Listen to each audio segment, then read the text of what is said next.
prairietuinen, dan denk je aan cowboys, dan denk je aan het Wilde Westen, dan denk je aan paarden, dan denk je aan cactussen. Klopt dat een beetje, Chantal?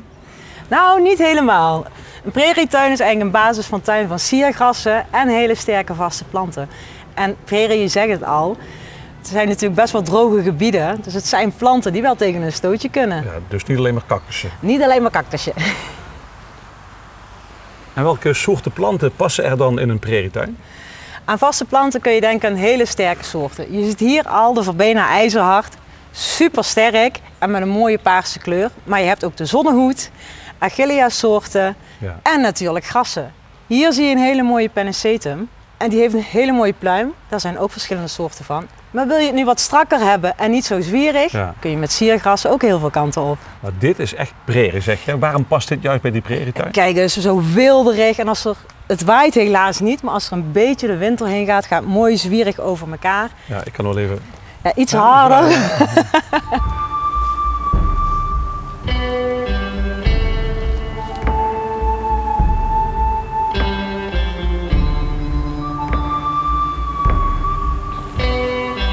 Wat is het voordeel van het siergras? We weten allemaal dat we een hele droge zomer hebben gehad.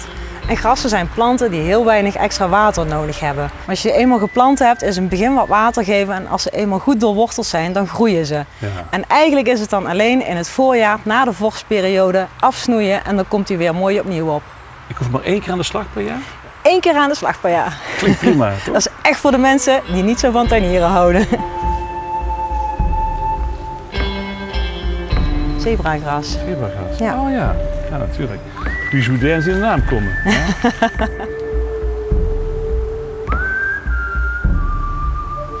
Dat is natuurlijk heel erg hoog gras, hè?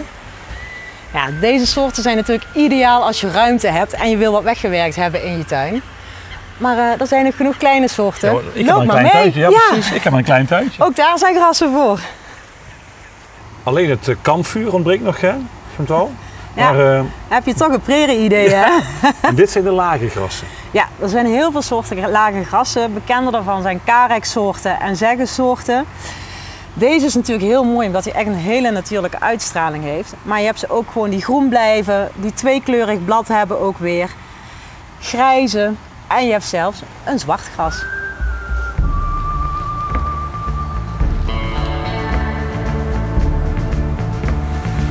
Nou, dit is dan de pampasgras? Ja, dit is pampasgras. Ik denk dat velen hem wel herkennen. Deze pluimen worden ook vaak gebruikt bij droogboeketten. Ja. Ik begrijp, dit is wel een snelgroeier, hè?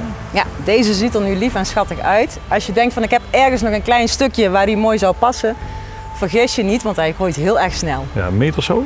Meters hoog en over een paar jaar heb je er heel veel pluimen in zitten.